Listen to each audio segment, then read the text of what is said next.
Hello everyone, I am Muhammad Arif, your English teacher, and today I am going to explain your unit number 12. After all, you are faster Fanny. And we can lead you to be what you are not. ईर्ष्या आपको वो बना सकती है जो आप नहीं होते. To do what you would never want to do, वो करा सकती है जो आप कभी भी करना नहीं चाहोगे. And to cause pain and distress you wish you hadn't caused, और आपको वो तकलीफ़ और वो निराशा दे सकती है जो आप नहीं चाहते कि आपको हो. So why be envious and cause yourself lasting pain. तो ईर्ष्यालु क्यों बने और ऐसे दर्द और तकलीफ़ को क्यों लें जो हमेशा रहने वाला हो. Nandu Navate a true Bombayite lived at Worli. Nandu Navate जो एक सच्चा मुंबईया था वो वर्ली में रहता था. बनेश एलाइज फास्टर फैने. बनेश जो फास्टर फैने के नाम से जाना जाता था. On the other hand was a student at Poona's Vidya Bhavan and his maxim was the whole world is my home. और दूसरी तरफ बनेश था जिसे फास्टर फैने के नाम से जानते थे.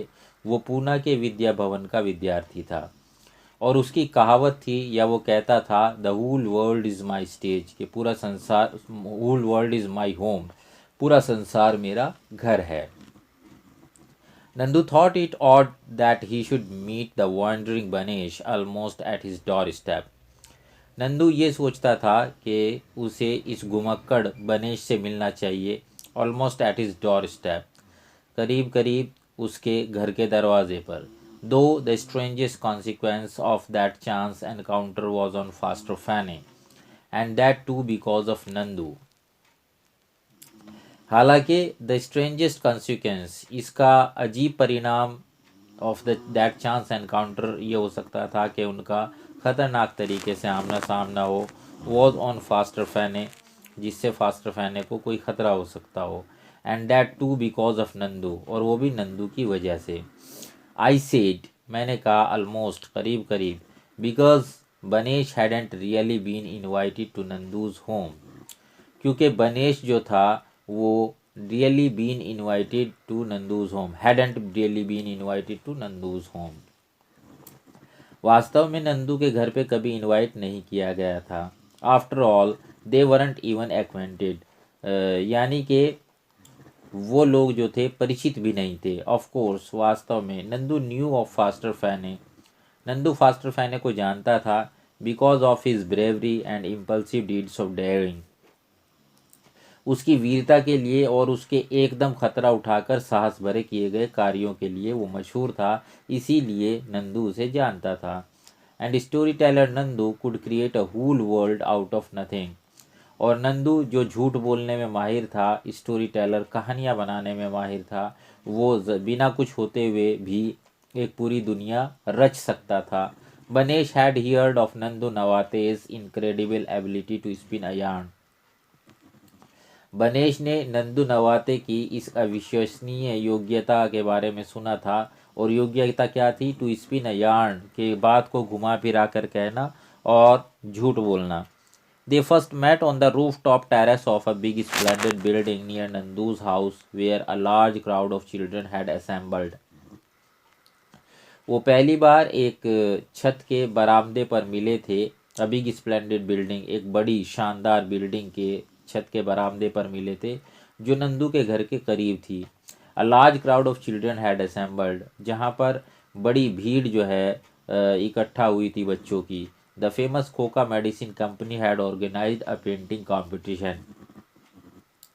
मशहूर खोका कंपनी ने एक कंपटीशन, पेंटिंग कंपटीशन ऑर्गेनाइज किया हुआ था, आयोजन किया हुआ था एक पेंटिंग कंपटीशन का. They had been trying to popularize their jock cuff drops with all manner of publicity tie-ins. वे लोग अपने जॉक कफ ड्रॉप को पॉपुलराइज, मशहूर करना चाहते थे. With all manner of publicity tie इंस, हर तरह के विज्ञापन के माध्यम से. And what they had tied up now, और इस बार उन्होंने जो ट्राई किया था, at the height of their efforts, ये उनकी कोशिशों की चरम सीमा थी. वर lots and lots of balloons, और वो क्या था कि बहुत सारे गुब्बारे. The hundreds of rubber and plastic swaying balloons looked like lotuses floating on a mountain lake. सैकड़ों रबर और प्लास्टिक के लहराते हुए गुब्बारे ऐसे लग रहे थे जैसे पहाड़ी झील पर बहुत सारे कमल. इन फ्रंट ऑफ दैम, उनके ठीक सामने, intent on painting words and pictures set scores of children. 20 बच्चे जो है वो वर्ड्स और पिक्चर्स को पेंट करने में लीन थे. नॉट रियली सैट, वो बैठे हुए नहीं थे. The children had to stand to demonstrate their artistic skill. बच्चों को अपनी चित्रकारी की स्किल का, अपने कौशल का प्रदर्शन करने के लिए खड़ा होना पड़ा था. एंड ऑन अ कैनवस और rather plastic that barbed and dipped. और कैनवस जो एक ड्राइंग का कपड़ा होता है, मोटा मजबूत कपड़ा, उसके बजाय जो है वो जो है प्लास्टिक पर चित्रकारी कर रहे थे जो हिलती रहती है और एंड डिप्ड, और जिस पर से कलर फिसलने का खतरा रहता था.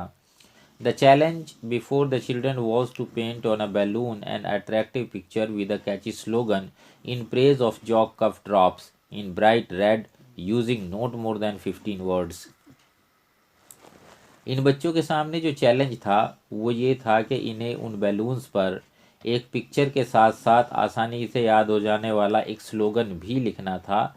किसकी तारीफ में? जॉकफ ड्रॉप्स की तारीफ में. और वो इन्हें चमकदार लाल रंग से लिखना था. और इनकी वर्ड लिमिट 15 वर्ड्स थी. 15 वर्ड्स से ज़्यादा इनको नहीं लिखने थे. द जजेस would select the best one and award the winner. जजेस जो थे वो उनमें से एक को चुनेंगे और उसको इनाम देंगे.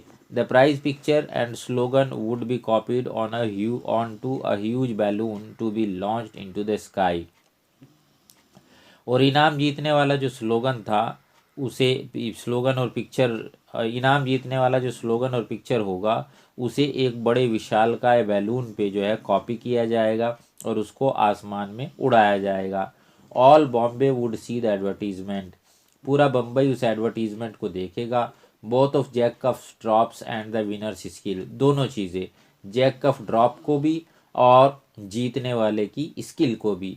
The Khoka company's huge imposing balloon was in the middle of the terrace.